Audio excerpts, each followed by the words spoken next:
নাই। যমের নাম শুনলেই ভয় পেয়ে যায় মানুষ। যম তো কাউকে নিতে আসে না।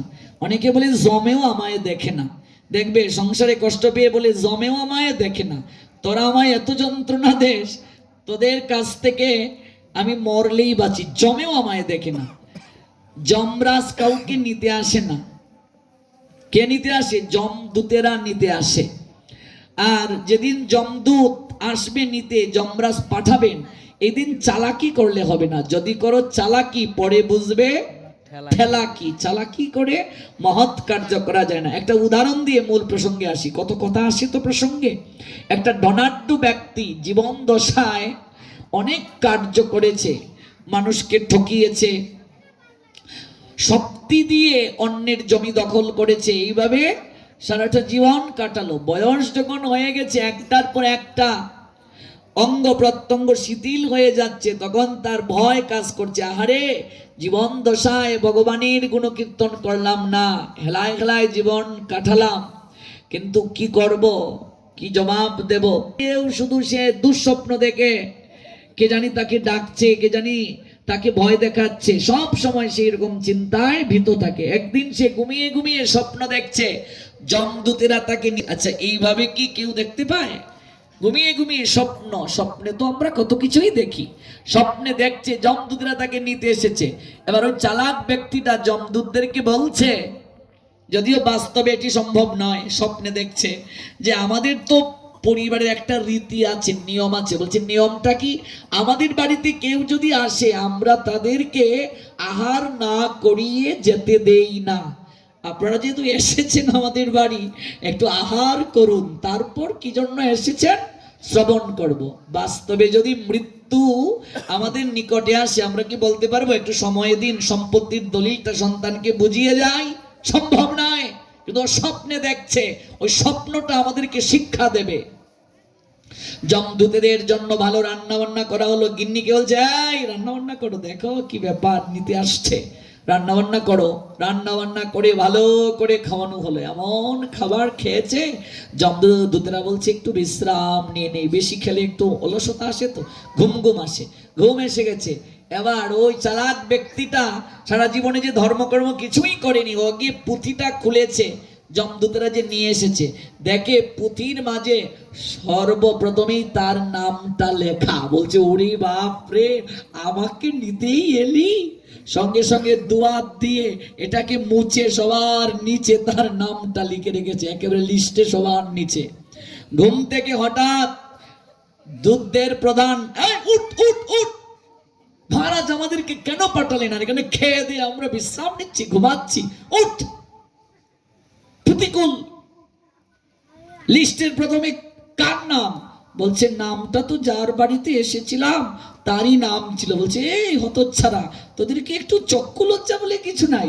যে লোকটা আমাদেরকে এত খাবার দাবার দিল, আরামায়েশ করতে ঘুমাতে দিল, আর সর্বপ্রথমেই তাকে নেবে? লিস্টের শেষে যার নাম আছে তার থেকে নেওয়া শুরু কর।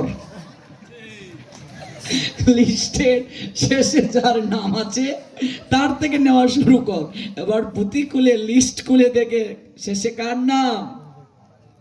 যদি করো চালাকি, পরে বুঝবে ঠেলাকি। চালাকি করে কখনো মহৎ কাজ করা যায় না। সে লিস্টের প্রথমে নামটা মুছে শেষে লিখে রেখেছিল।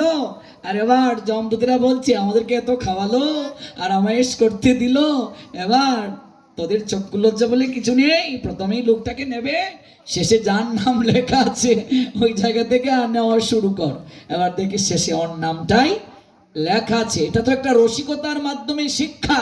চালাকি দ্বারা কিচ্ছু করা যায় না। এমন কি মৃত্যুর দূত যমদূত যেদিন আমাদের নৈকট্যে আসবে, নিতে আসবে, কোনো চালাকি করা যাবে না, চ্যানেল দিয়ে কাজ হবে না, ঘুষ দিয়ে কাজ হবে না। লোকটা ঘুষ দিতে চাইলো যে অনেক কিছু খাবার দাবার দিয়ে একটু আরামায়েশ করাই, লাভ হবে না। আজকাল পাসপোর্ট অফিসে যাও, ভিসা অফিসে যাও, সব জায়গায় ঘুষ দিলে বা তাড়াতাড়ি হয়ে যায়, কিন্তু না, ওই ক্ষেত্রে ওই জায়গায় কিচ্ছু হবে না, কিচ্ছুটি সম্ভব নয়। মহাকালের নৌকায় কর্ম ফসলটা কেবল স্থান পায়, এই শরীর পড়ে থাকে, বাড়িঘর পড়ে থাকে, অট্টালিকা সকল কিছু পড়ে থাকে, কিচ্ছু সঙ্গে যায় না। মহাকালের নৌকায় কেবল কর্মফলটা স্থান পায়। এই জন্য যমরাজ এই নামটা শুনে ভয় পাবে না। এই বৈষ্ণব মত জগতে যে প্রচার করেছেন দ্বাদশ মহাজন, তন্মধ্যে একজন হচ্ছেন ধর্মরাজ যম। সেই যমের মায়ের নাম সঞ্জনা, সূর্যদেবের স্ত্রী। আর সূর্যদেবের আরেকজন স্ত্রীর নাম হচ্ছে ছায়া। ছায়ার গড়ে শনি আর সঞ্জনার গড়ে যম। শনির গায়ের রংটা কালো, কালো হওয়ার কারণে শনি একটু ভালোবাসা থেকে বঞ্চিত ছিলেন। আর যারা ভগবত কার্য থেকে সরে যায় এবং অনৈতিক কার্যে যুক্ত থাকে, ওরা শনির কুপানলে দগ্ধীভূত হয়, শনির কুদৃষ্টি প্রাপ্তি হয়। কিছু কিছু কুসংস্কার এখনো আমাদের সমাজে আছে। শনি ঠাকুরের পুজো করলে দেখবে অনেকে এইভাবে প্রণাম দেয়। আপনারা কিভাবে দেন? এভাবে? ও, যে ঠাকুর ঘাড়ে উঠে যায় তার পূজা করো কেন? যে ঠাকুর ঘাড়ে উঠে যায় তার পূজা করার দরকারটা কি? এগুলো হচ্ছে কুসংস্কার। কেমন? কখনো এইভাবে প্রণাম দেবে না, পঞ্চাঙ্গে প্রণাম দেবে, মাটিতে পড়ে প্রণাম দেবে। আমাদের সমাজে আরেকটা কুসংস্কার আছে, শনি ঠাকুরের প্রসাদ কখনো চালের তলে নিতে নেই, ঘরে নিতে নেই। এগুলো কুসংস্কার, বুঝলে?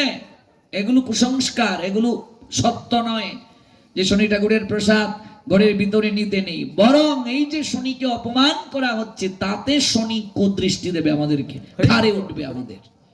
শনি কখনো ঘাড়ে উঠে না। যারা ধর্মের বিরুদ্ধ আচরণ করে, নীতির বিরুদ্ধ আচরণ করে, শনি তাদেরকে কুদৃষ্টি প্রদান করেন। ওই সূর্যদেবের প্রতি তিনি কুদৃষ্টি দিয়েছেন, পিতার প্রতিও কুদৃষ্টি দিয়েছেন যে পিতৃ হৃদয়ে তো কখনো এরকম মনোভাব হওয়া উচিত নয়।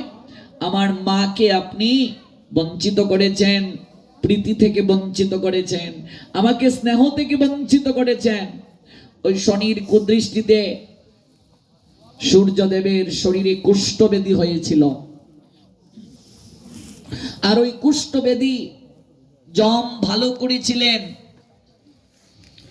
যখন কুষ্ঠব্যাধি সেরে গেল, তখন সূর্যের কুপানল গিয়ে পড়ল শনির উপরে।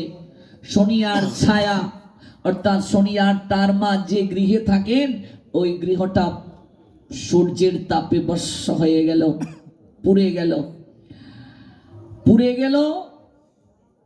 যমরাজ গিয়ে প্রার্থনা করছেন ভাইয়ের জন্য যে পিতাশ্রী আপনি ক্ষমা করে দিন, শনি দাদাকে ক্ষমা করে দিন।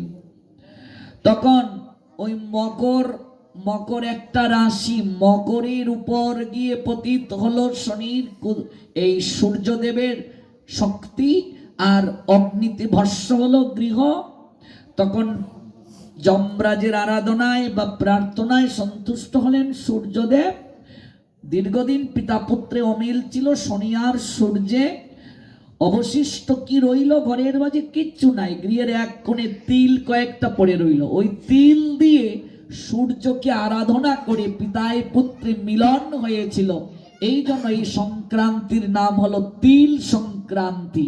আর সূর্য তখন মকরের মাঝে প্রবেশ করেন। এই জন্য ওই পৌষ সংক্রান্তির আরেকটা নাম হচ্ছে মকর সংক্রান্তি। আমরা তো এগুলো জানি না, কেবল মনে করি একটু পিঠাপুলি করবো, হ্যাঁ একটু পিঠাপুলি খাবো।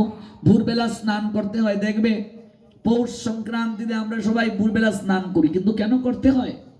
কারণ কি? কারণ দেবতাদের স্বর্গে 1 বছর মানে মর্তলোকে হচ্ছে 24 ঘন্টা, স্বর্গে